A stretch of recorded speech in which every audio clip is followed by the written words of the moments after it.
So we now know about the Mint Decavitator, which is a Splatana class weapon, which is revealed in the Sizzle Season trailer.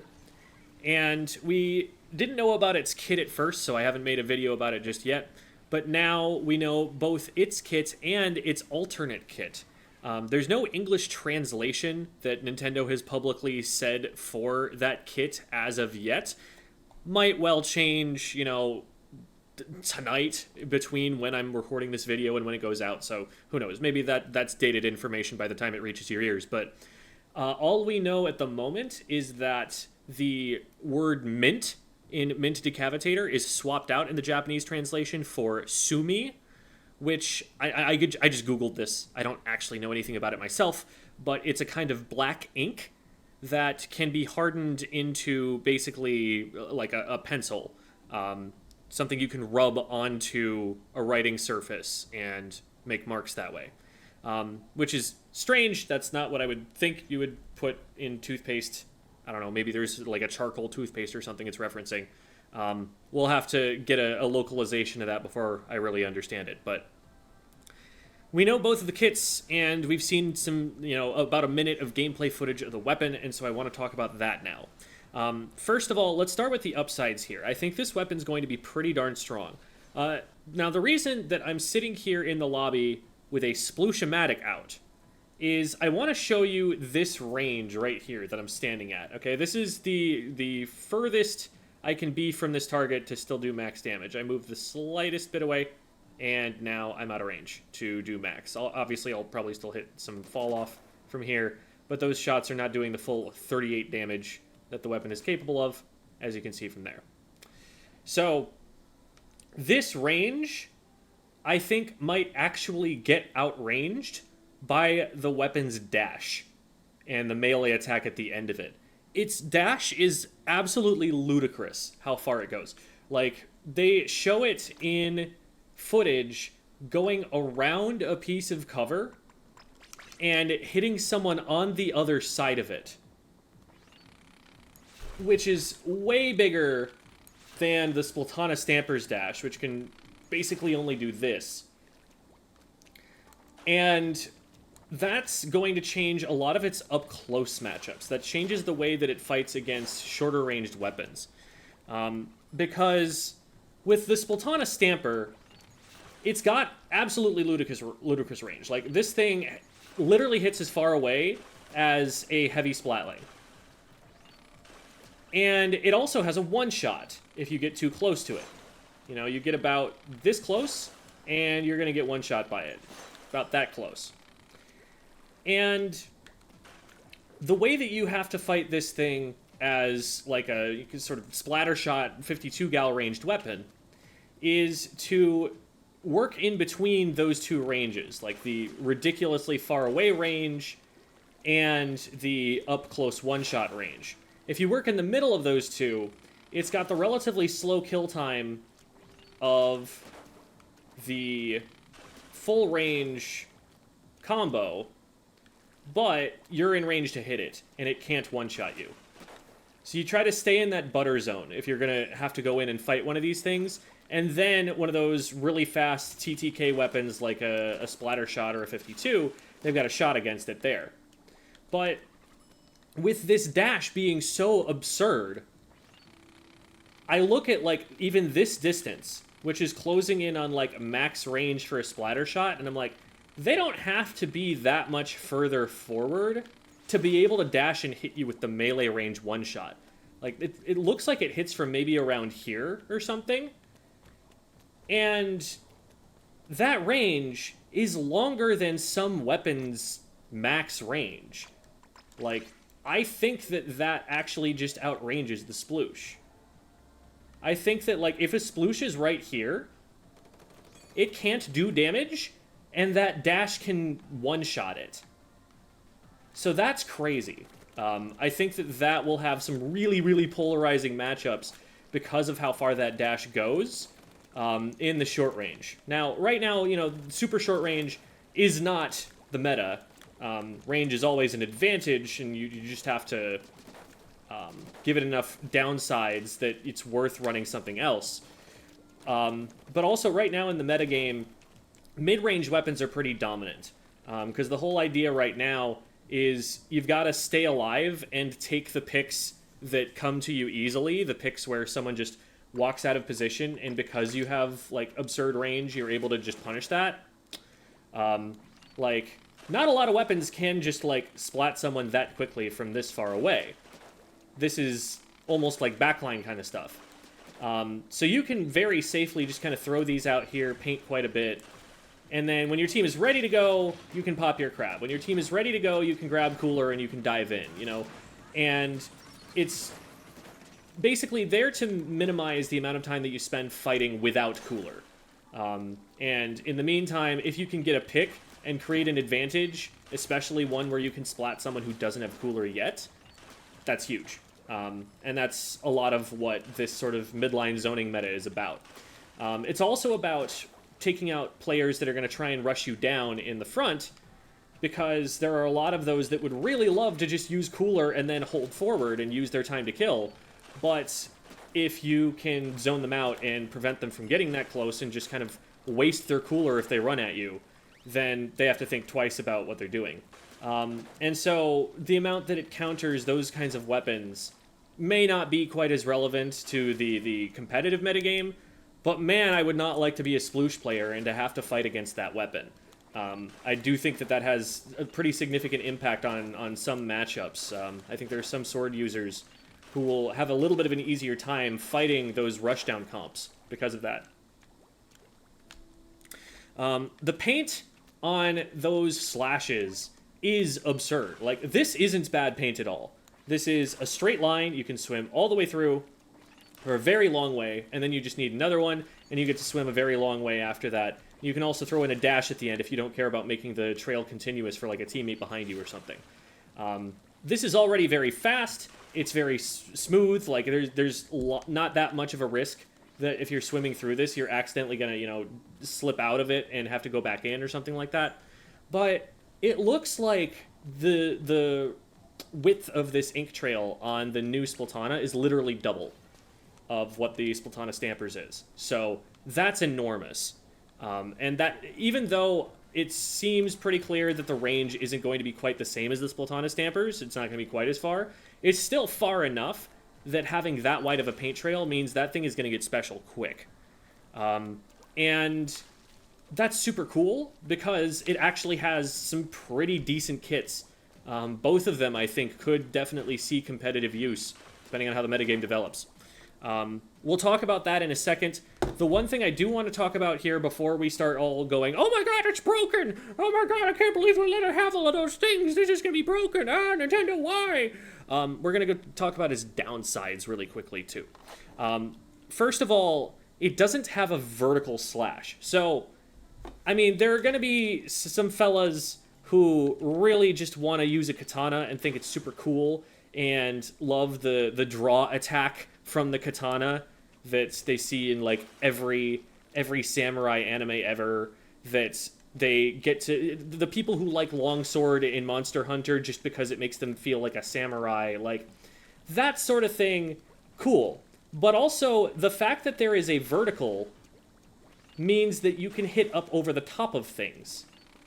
And you can't do that with this new one.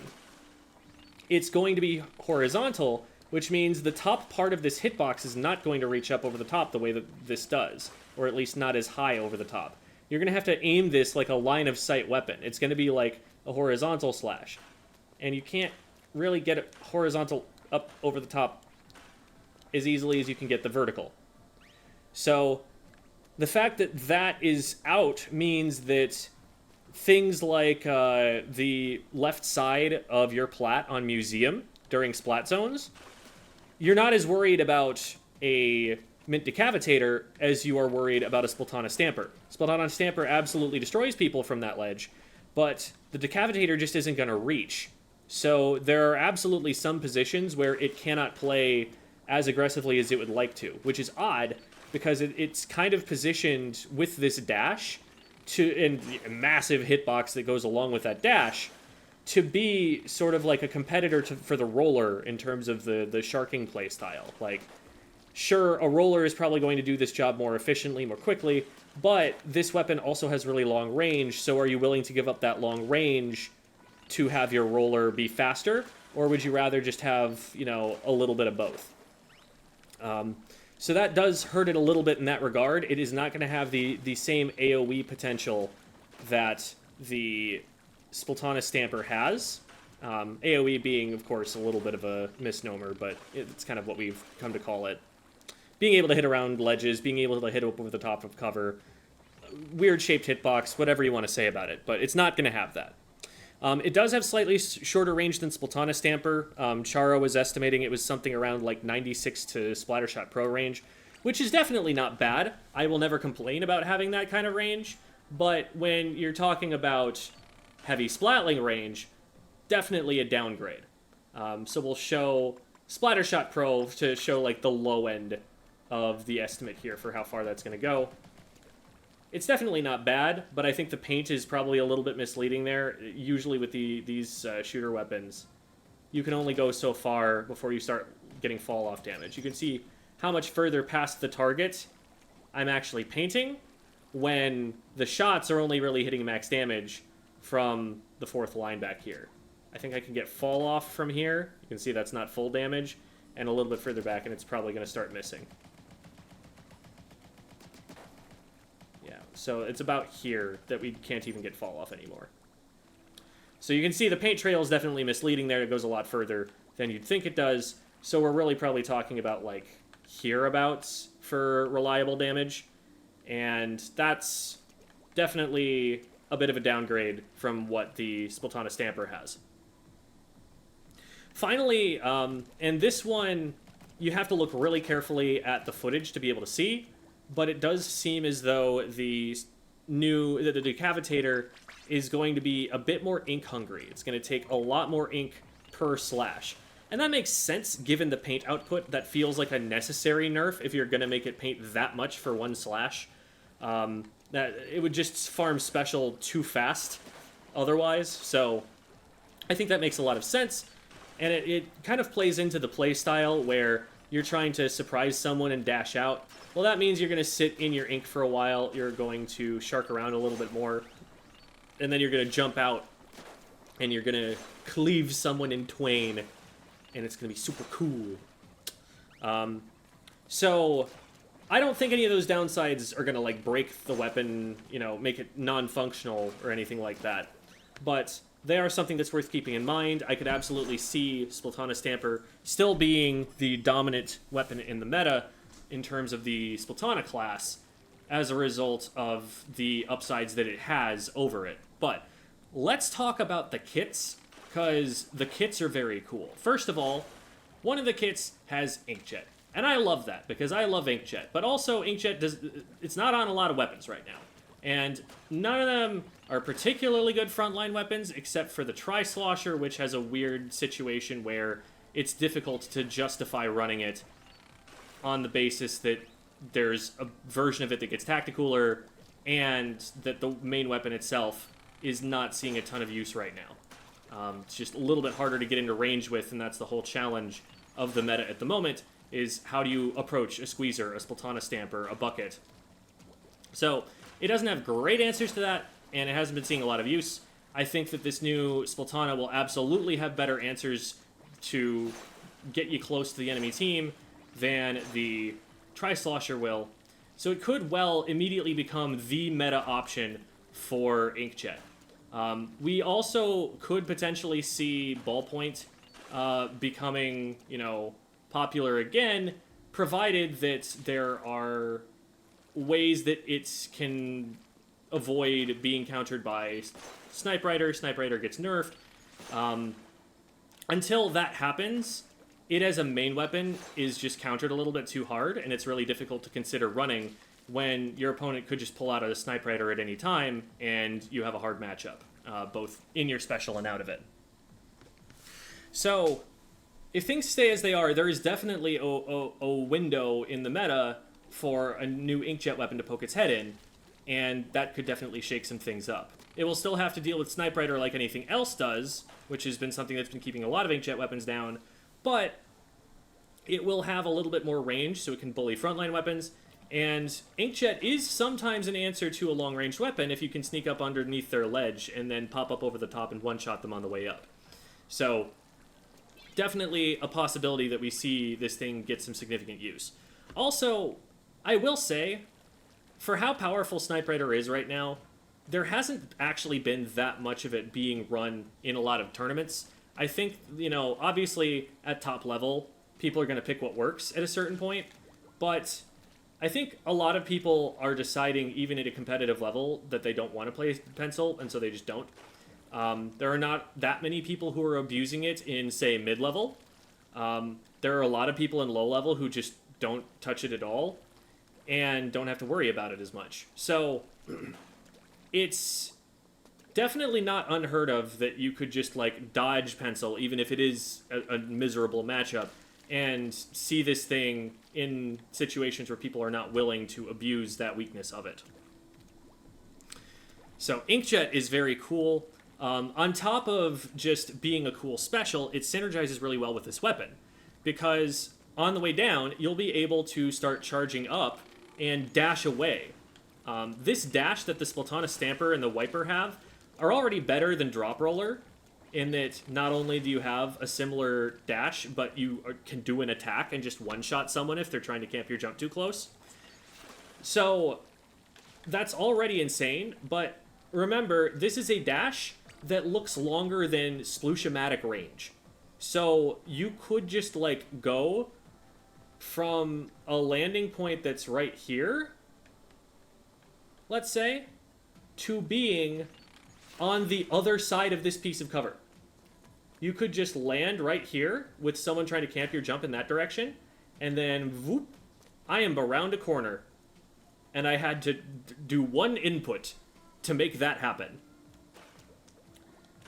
And that would be wild. You could set yourself up on a corner so that on landing, you can decide, oh, they're coming from this way? Okay, I'm going to dash this way. Oh, they're coming from this way? Well, I'm just going to dash this way instead, and I'll be gone. Or you could go after them. You could be like, oh, they're too close, I just one-shot them from here. So this is going to be one of the hardest jumps to camp in the entire game. On top of that, with cooler meta being in full swing right now, and the fact that it paints a lot, it's going to be able to get those Inkjets, but then not have to worry as much about being shot down out of it, because you'll just come back with cooler. This is part of what made Inkjet so strong in Splatoon 2, was that you had a little bit of an insurance policy in case you got shot. In that game, it was Ink Armor. In this game, it's Tacticooler. And in Splatoon 3 so far, the primary Inkjet weapon was the backliner, which is generally competing for a spot with the cooler weapon, which is the Snipe Rider. So you've been seeing Inkjet plus Snipe Rider a lot less. There just aren't that many aggressive weapons that you're really interested in running with it. You'd have to do something like run Umbrella, or run a Rapid Blaster and hope that Rapid Blaster plus Snipe Rider isn't, too passive. But it's definitely not too passive to run Snipe Rider plus a Splatana. So you run this plus Inkjet, and that could synergize really well with the Inkjet, and we could be seeing a lot of that. So, absolutely crazy goated special to put on it. Definitely could be a lot of fun. Really looking forward to it. I imagine we could also see a lot of things like combos where you hit a long-range horizontal slash, long-range vertical slash, and then go in to try and hit the remaining chip damage with an Inkjet if you need.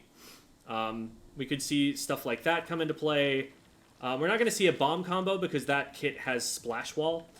Splash Wall definitely isn't bad, and I think that it will only help its ability to fight at close range.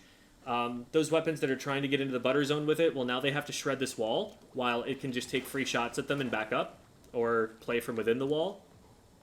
It can also be really annoying. Kind of think like how a roller plays with a big bubbler, where if you try to approach it too closely, then it has a really wide hitbox that one-shots you, but it has to be approached up close if you want to do damage to it.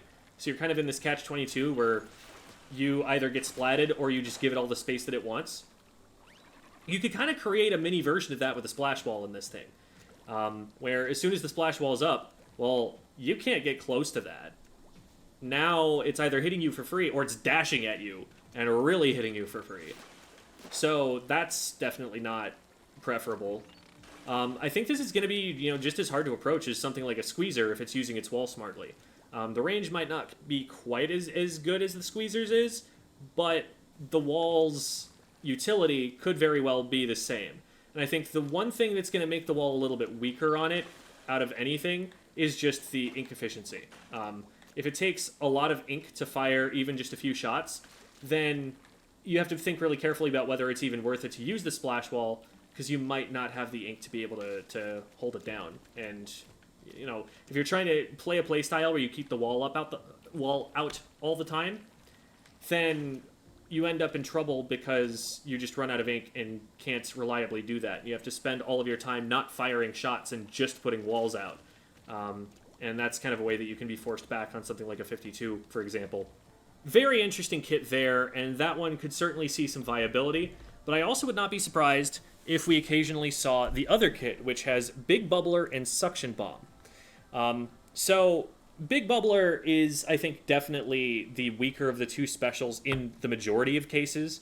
I think there are more use cases where Inkjet does well than there are use cases where Big Bubbler does. So it's a little bit of a weaker special, but I think that the fact that this kit comes with a lethal bomb makes it still worth considering for the same reason that we still consider both kits of the Nautilus. There's the kit that has Inkstorm, which is a special that synergizes a bit better with it, just has more impact in general. But then the one with Splashdown isn't totally useless, and also it comes with a Suction Bomb, which I think could be really valuable for certain matchups, because this Splatana is a line-of-sight weapon, like we've talked about. It's a weapon that can't really hit up over the top of ledges super well. Well, now you have something you can harass backliners with. You can throw a Suction Bomb up there. And there's no way to, do damage up over the top of a ledge like that with the other kit unless you have Inkjet ready. So I think that it does fit an important niche in the kit to have that bomb, and if you can make use of the Big Bubbler with some kind of consistency, it might be worth considering that option over the Inkjet. You might have to figure out a new initiation tool or something. You'll have to rework the comp a little bit around it, but if you're getting enough value out of that bomb and your team can do without the Inkjet, then the Big Bubbler could come into play for maps like Tower Control, where now you have both a bomb that can hit people around the pole and a Big Bubbler that can keep you safe while you're riding the tower. That would be a really huge use case. It would also be huge to have the Suction Bomb Big Bubbler kit on Splat Zones. Suction Bomb is a very high paint bomb. Big Bubbler helps block the zone to prevent shots from landing on it from the enemy team. So there's some synergy there that could definitely come into play. And Big Bubbler is also a special that it has a lot of synergy with, in the same way we talked about with Splash Wall. Just like with a roller, if you've got a large hitbox with a one-shot, it becomes really hard to approach you because you have to go inside the bubble to be able to hit that person. But if you're inside the bubble, that means you can be one-shot because it just reaches that far. So how do you approach it when it's in the Big Bubbler? What you can do with this thing is move forward to the very fullest extent before you are actually starting to get shot. Put the Big Bubbler down, and now this space that used to be like an overextension isn't an overextension anymore, and your team can move up behind you to fill in the gap between where you started and where you are right now. And what does the enemy team do? They can't fight you right there. They have to back up from space that they normally would control by just shooting you as soon as you walk into it. So it definitely has some potential there, and unlike the roller, if you put the Big Bubbler up and everyone just scatters, that doesn't guarantee that they're out of your range now. They're not just going to get away for free if they put a certain amount of distance in between. Like, this is a really long-ranged weapon. This can still hit people from pretty far away, so you're a threat from even further out than you would be normally. Like, I've said this a couple of times now, but I think this might be the best aggressive use of the big bubbler that we're going to get on a weapon. This might be the weapon that's able to use it better than anything else can to play aggressively. So we'll see how that pans out. I think both of these kits are pretty well thought out, really interesting, give you a lot of options. I think every Splatana player is definitely going to try them out for a while. I would be surprised if they don't make a splash in tournament play, at least at the very beginning. And there are some aspects, like we've said, that have downsides. So maybe there are some problems with the current metagame that prevent it from seeing top-level use. But I do think that the way that it looks right now, this will at least see competitive use below top level, and that a lot of people are going to have a lot of fun with it. And like I said, there's another Inkjet weapon in the game. I'm never going to complain about that.